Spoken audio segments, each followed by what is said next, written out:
What's good, everybody? Welcome to another Unfiltered Stories Behind the Sash, right here on the KJ Real Talk Show. Today's guest, we're joined by Miss Gauteng semi-finalist Khanya. How are you doing? Hi, there at KJ Talk Show. My name is Khanya, and I'm very excited to be here. Yeah. Exciting. We want to talk about your journey and who is Khanya in general. Just tell me who is Khanya in general. I believe Khanya is a very outdoorsy person.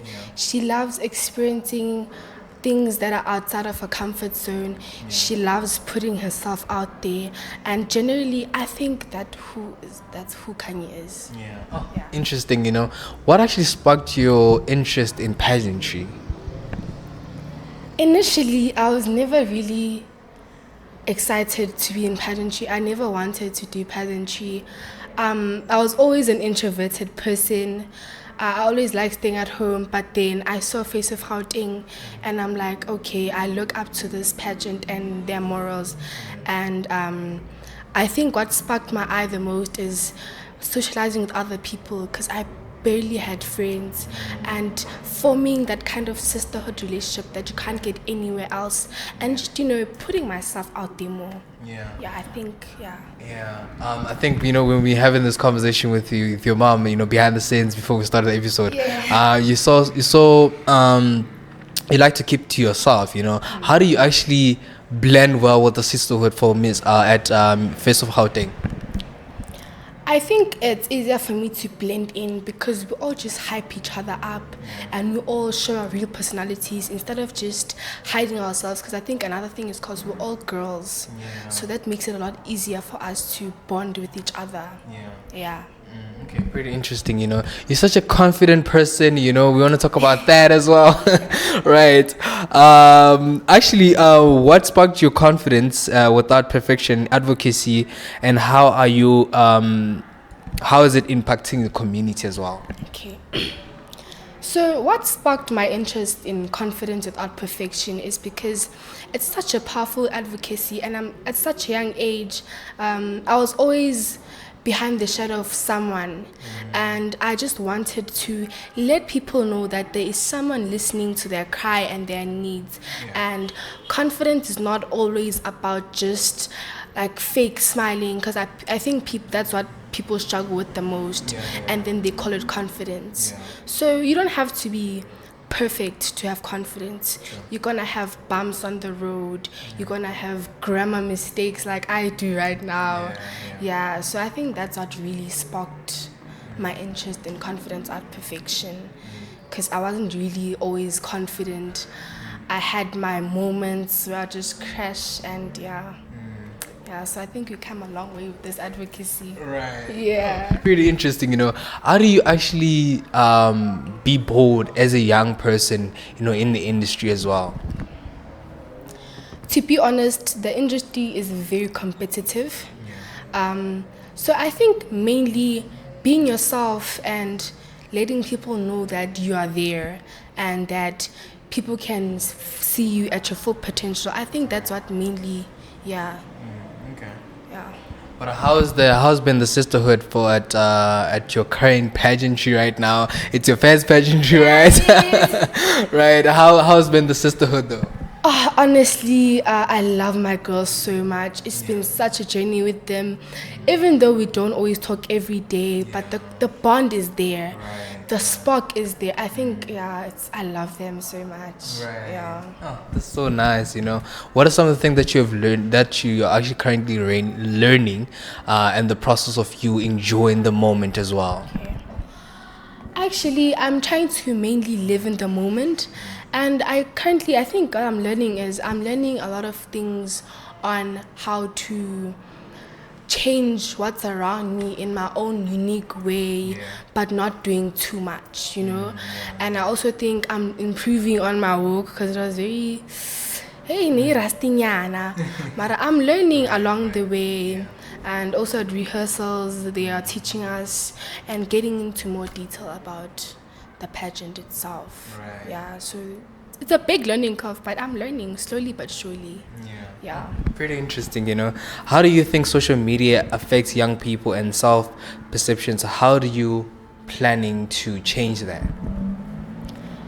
I think the main problem with social media is because I think people just picture this perfect world out there, and I think that's not the case because we all live in our own households. And obviously as teenagers there's things like peer pressure, doing things that you don't want to do. And then I think by social media people just try to give the bigger picture and not giving the raw details about that. Yeah. Okay, pretty interesting. Have you ever dealt with you are big on body positivity, right? Have you ever dealt with body shaming? Yes, I have. I remember when I was still in primary school, I was always bullied for how I looked or my body perspective because I was very mature at a very young age. So people always told me that, oh my God, I'm too fat for this. But I think that's not the case because puberty comes at its own time for everyone else. And I think it's very important to express yourself in your body, be confident in your body, and not let people judge you for who you are in your body, in your own skin. Yeah. Interesting. How are you planning to change the narrative on body positivity for people not to bring shame to young girls that are actually dealing with the unexpected transformation? I think I want to give a voice to the voice. I want to listen to people's cries, especially for girls. Puberty comes in its own different forms and it's very difficult to deal with it. So I want to give a voice to the voiceless, and I also want to give a platform to talk to young girls, encourage them to live in their own skin and not let other people's word get to them, because I really think it does. It also does for me sometimes. Yeah. What are some of the challenges that you dealt with as a person that shaped the person that you are today?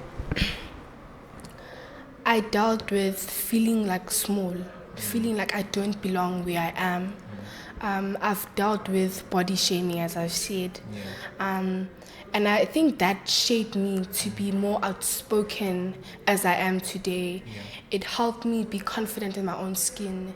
It helped me feel comfortable in what I wear instead of hiding it using hoodies or anything like that. And having a confident walk, showing the world who you are and what you're there for. You also have dealt with self-doubt, right? How do you overcome self-doubt actually as a young person actually?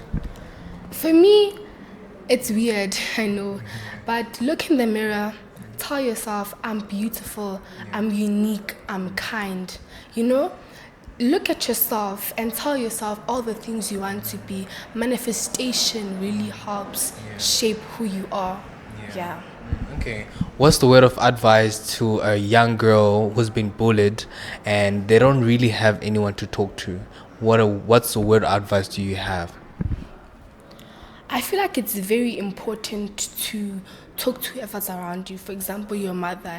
Even though sometimes it is hard to open up to your mother because you may think, she's gonna judge me. But no, someone who loves you will always be there for you.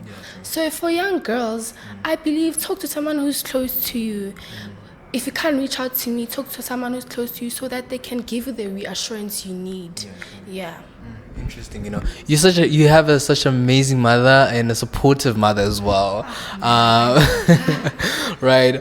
What's the word of advice to people that don't have the support system that you have? Your mother traveling with you everywhere that you go, pageant related. How do you to maybe for some people that have never experienced that, how does it feel actually? Oh man, it feels great. I love my mom so much, even though we have a little tantrums, fights here and there. But I love her so much and she knows that I do. And for those people who don't have a support system, I believe that hold on to who you are. Don't change yourself just because you see people have things, that you don't have. In Zulu, bathi ungafisi into kamakhelwane. So I believe that you can just hold on to yourself and really tell yourself that you matter, that you're important. And I believe you can get through it. Like, I mean, you are a strong young man or young girl out there. Yeah. Interesting, Oh, you're such a confident girl. Right. What's the story behind your passion for empowering youth in your community, actually? Sorry, please repeat that question. What's the story behind your passion for empowering youth in your community? Youth empowerment for me is very important and it's very dear to my heart for me because I believe at such a young age you can achieve so many possible things. Right. You can get out of the country and youth empowerment is very important because you can show the world who you are at such a young age. And just because you are young does not mean that you can't reach for the stars. Ibile the moon. Yeah. Born. Right. How do you actually balance, academy wise and also pageantry as well? I know it gets a bit tricky. Yeah. Okay. Honestly, I may look like I figure everything out, but I don't. But honestly, having a clear schedule, like time allocations, for me, I have a planner and I have a timetable where Monday it's study time. Tuesday I film my videos for the pageant. I do any tasks that I need to do. So I think having a well-balanced time management and schedule, I think that can really help instead of just pressuring yourself, exam years, and then also at the same time you need to complete your tasks, I think having a very set time management and also a very set timetable can really help in terms of that. Right. Yeah. What's the one message that you want to leave to someone looking up to you? One message I can say is that be yourself.